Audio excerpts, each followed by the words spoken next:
Assalamualaikum warahmatullahi wabarakatuh. Selamat malam semuanya. Kami dari kelompok 2 akan menjelaskan tugas 15 dari filsafat. Kita mengambil judul dengan etika dalam penggunaan Big Data. Kelompok kami memiliki 5 anggota, yaitu yang pertama ada Kakak Nadira, yang kedua ada Kakak Gina, yang ketiga ada Kakak Sinta, yang keempat ada Kakak Sita, dan kelima yang terakhir saya Kakak Siti Latifah. Langsung aja Kakak ya, kita lanjut lagi ke pembahasan yang pertama akan dilanjutkan oleh kepada Kakak Gina. Kepada Kakak Gina Raudatul Jannah, Kak, kita persilakan. Saya persilakan. Baik, terima kasih banyak Kak Siti Latifah. Kakak Sancita selanjutnya saya akan membacakan latar belakang di era digital Big Data menjadi elemen penting dalam berbagai sektor seperti bisnis, kesehatan, dan pemerintah karena memungkinkan pengambilan keputusan yang tepat dan berbasis data. Namun, penggunaan Big Data yang menimbulkan tantangan etis terutama terkait dengan privasi dan keamanan data. Pengumpulan data pribadi tanpa izin atau pengawasan yang memadai dapat menyebabkan resiko penyalahgunaan informasi. Oleh karena itu, penting untuk menganalisis penggunaan big data melalui dimensi ontologi, epistemologi, dan aksiologi dalam filsafat ilmu, guna memahami siapa yang memiliki hak atas data serta nilai etis yang mendasari penggunaannya. Pendekatan etis ini sangat penting untuk memastikan bahwa big data dikelola dengan menghormati hak-hak individu dan keadilan sosial. Selanjutnya ada rumusan masalah. Di antaranya ada 4 rumusan masalah yang kami ambil. Yang pertama, bagaimana penerapan prinsip-prinsip filsafat ilmu dari ontologi, epistemologi, dan aksiologi dapat membantu memahami tantangan etis dalam penggunaan big data. Yang kedua, apa saja sih tantangan etis yang muncul dalam pengumpulan, pengelolaan, dan pemanfaatan big data, terutama terkait dengan privasi, keamanan, dan diskriminasi. Ketiga, bagaimana solusi berbasis prinsip filsafat ilmu dapat diterapkan untuk mengatasi masalah etis yang terkait dengan penggunaan big data. Dan yang terakhir, apa dampak sosial dan moral yang dapat timbul akibat penggunaan big data dan bagaimana seharusnya regulasi atau kebijakan diterapkan untuk menjaga keseimbangan antara manfaat teknologi dan hak-hak individu. Selanjutnya, selanjutnya ada tujuan penelitian kami yaitu yang pertama, mengidentifikasi tantangan etis yang muncul dalam penggunaan big data baik dari segi privasi, diskriminasi maupun transparansi data. Yang kedua, menganalisis penggunaan big data melalui 3 dimensi filsafat ilmu ontologi, epistemologi, aksiologi untuk memahami dampak penggunaan big data dalam konteks etika. Ketiga, memberikan rekomendasi atau solusi berbasis filsafat ilmu yang dapat digunakan untuk mengatasi masalah etis dalam pengumpulan dan pemanfaatan big data. Dan untuk yang terakhir, menyarankan kebijakan atau pedoman etis yang dapat diterapkan oleh perusahaan, institusi, atau pemerintah untuk memastikan penggunaan big data dilakukan dengan cara yang adil dan menghormati hak-hak individu. Selanjutnya, saya akan serahkan kepada Kak Siti Latifah untuk dari segi layar dan juga waktu, saya persilahkan. Baik, terima kasih kepada Kak Gina. Kita lanjut lagi Kakak ya. Ada manfaat penelitian. Yang pertama ada bagi pengetahuan akademik, memberikan kontribusi pemikiran dalam ilmu filsafat, khususnya dalam mengintegrasikan prinsip-prinsip filsafat ilmu dengan teknologi, terutama terkait etika dalam penggunaan big data. Meningkatkan pemahaman tentang pentingnya pertimbangan etis dalam penggunaan big data sebagai dasar kajian lebih lanjut di bidang teknologi dan ilmu sosial. Yang kedua, bagi pengelola dan pengguna data, memberikan panduan penerapan prinsip etika dalam penggunaan big data untuk menjaga privasi, menghindari diskriminasi, dan melindungi individu atau kelompok dari dampak negatif. Meningkatkan kesadaran akan pentingnya transparansi dan keadilan dalam pengolahan data, serta menurunkan kebijakan yang bertanggung jawab dalam penggunaan big data. Next. Ada juga manfaat penelitian bagi masyarakat umum yang memberikan wawasan kepada masyarakat tentang risiko pengumpulan data pribadi dan dampak penggunaan big data terhadap kehidupan sosial dan pribadi, mendorong pembentukan opini publik yang kritis terhadap penggunaan big data oleh perusahaan dan pemerintah, serta pentingnya perlindungan hak privasi individu. Next lagi. Adapun definisinya, etika adalah cabang filsafat yang membahas prinsip moral yang mengatur perilaku individu dan keputusan tentang apa yang benar, salah, baik, ataupun buruk. Dalam konteks teknologi dan data, etika fokus pada cara data dikumpulkan, dikelola, dan digunakan, serta dampaknya terhadap hak individu dan masyarakat. Big data merujuk pada kumpulan data besar dan kompleks yang sulit diproses dengan metode tradisional dan memberikan potensi besar dalam bisnis, kesehatan, pendidikan, dan pemerintahan. Namun penggunaan big data juga menimbulkan tantangan etika terkait perlindungan privasi, keadilan, transparansi, dan pengolahannya. Baik, untuk selanjutnya akan dibacakan oleh saudara rekan saya, Kakak Sinta Afrilani. Kepada Kakak Sinta, waktu dan layar saya persilahkan. Oke, terima kasih Kak Sila. Saya Sinta Apriliani. Di sini saya akan menjelaskan prinsip-prinsip etika dalam penggunaan Big Data. Yang pertama, privasi dan perlindungan data pribadi. Privasi adalah hak individu untuk mengontrol informasi pribadi mereka. Dalam Big Data, pengumpulan dan pemrosesan data harus dengan izin jelas dari individu, dilindungi dari akses tidak sah dan digunakan sesuai dengan tujuan yang disetujui. Yang kedua, keamanan data. Keamanan data berkaitan dengan perlindungan data dari kebocoran, pencurian, atau penggunaan tidak sah. Organisasi yang mengelola big data harus memiliki kebijakan dan teknologi untuk menjaga data tetap aman dari ancaman eksternal dan internal. Yang ketiga, keadilan dan non-diskriminasi. Penggunaan data harus memastikan data tidak merugikan individu atau kelompok tertentu. Analisis big data bisa memunculkan bias yang berpotensi menyebabkan diskriminasi atau ketidakadilan. Oleh karena itu, penting untuk mencegah dampak negatif dan memperburuk ketimpangan yang ada.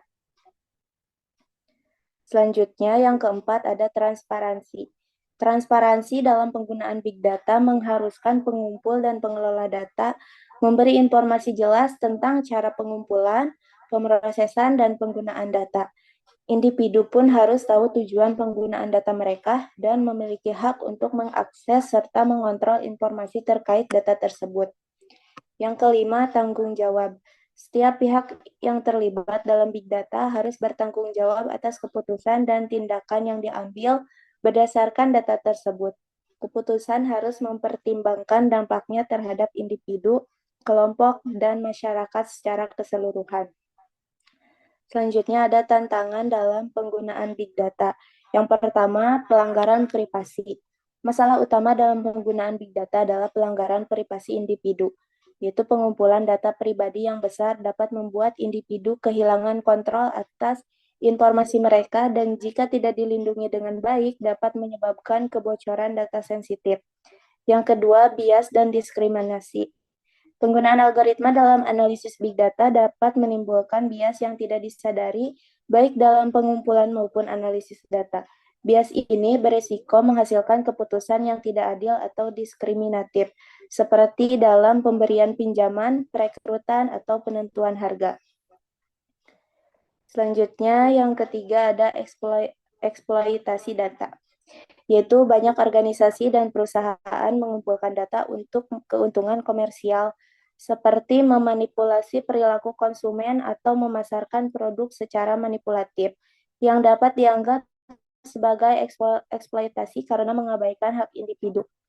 Yang keempat, kurangnya regulasi yang memadai.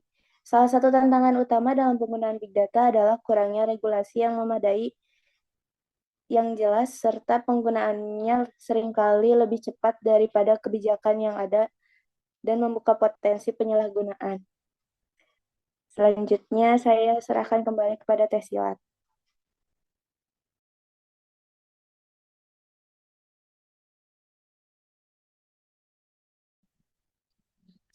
Oke, baik, saya lanjutkan. Ada analisis filsafat ilmu. Penggunaan big data dapat dilihat melalui 3 dimensi. Filsafat ilmu ada ontologi, epistemologi, dan aksiologi yang menggunakan interaksi big data dalam perspektif etis dan ilmiah. Untuk ontologi dalam big data, yang pertama, apa yang dimaksud dengan data? Yang kedua, siapa pemilik datanya? Yang ketiga, apa batasan eksistensial dari big data?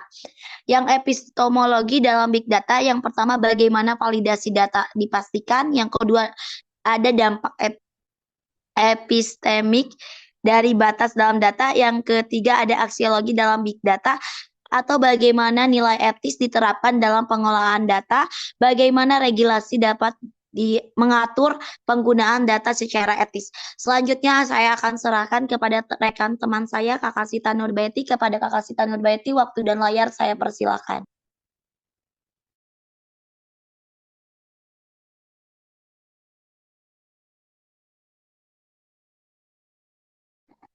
Kepada Kakak Sita Nurbaiti, waktu dan layar saya persilakan.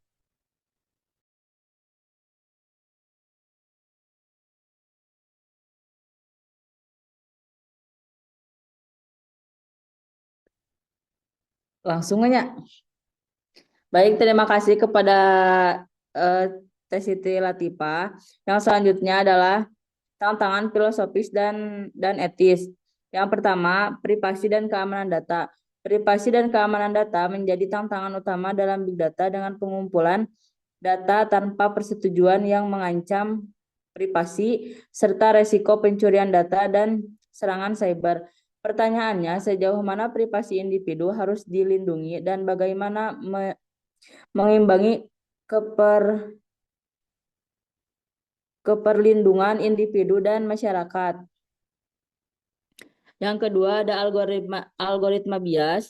Analisis big data sering menggunakan algoritma yang bisa mengandung bias, baik sengaja maupun tidak, seperti diskriminasi terhadap kelompok tertentu. Tantangannya adalah memastikan algoritma mencerminkan nilai keadilan dan tidak memperburuk ketidaksetaraan sosial. Yang ketiga, tanggung jawab sosial. Pengguna big data berdampak luas pada kehidupan sosial, seperti pengambilan keputusan dan perilaku konsumen. Sehingga tanggung jawab sosial menjadi penting. Pertanyaannya adalah siapa yang bertanggung jawab atas dampak negatif big data serta bagaimana mengelola data secara etis dan dalam kepentingan bersama tanpa mengorbankan hak individu. Selanjutnya,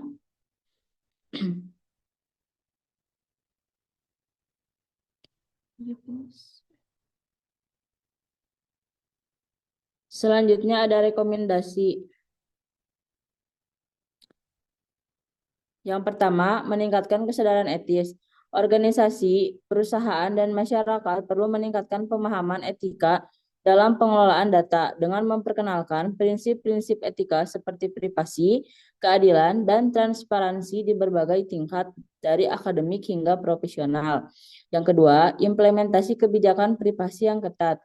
Pemerintah dan organisasi perlu merumuskan kebijakan privasi ketat untuk melindungi data individu, termasuk persetujuan jelas, perlindungan dari akses tidak sah, dan pembatasan penggunaan data untuk tujuan ilegal. Yang ketiga, pengembangan algoritma yang adil. Pengembang teknologi harus menciptakan algoritma yang adil dan bebas bias dengan mengevaluasi data, menguji bias, dan melibatkan tim pengembangan yang beragam untuk memastikan perspektif inklusif.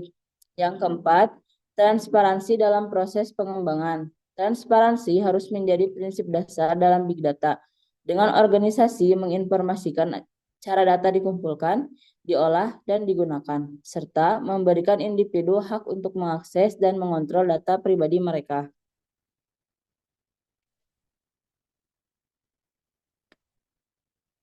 Kesimpulan, dalam era digital, pengguna big data menjadi bagian integral berbagai sektor, namun juga menimbulkan tantangan etis besar. Perlindungan privasi, keamanan data, dan keadilan dalam penggunaannya harus menjadi prioritas. Tantangan etis meliputi pelanggaran privasi, bias dalam algoritma, eksploitasi data untuk keuntungan komersial, dan kurangnya regulasi. Pendekatan filsafat membantu mengatasi tantangan ini dengan mempertanyakan hak atas data ontologi, mengkaji, mempertanyakan hak atas Pendekatan filsafat ilmu membantu mengatasi tantangan ini dengan mempertanyakan hak atas data ontologi, mengkaji validitas dan bias epistemologi, serta menilai nilai etis aksiologi. Rekomendasi etis meliputi peningkatan kesadaran, kebijakan privasi ketat, pengembangan algoritma adil, dan transparansi penggunaan big data yang tidak etis dapat merusak kepercayaan publik dan membawa dampak sosial negatif. Menjaga keseimbangan antara manfaat teknologi dan perlindungan hak individu sangat penting. Dengan etika sebagai tanggung jawab moral yang harus diterapkan untuk kebaikan bersama dan keadilan sosial. Saya cukupkan dan kembalikan kepada moderator.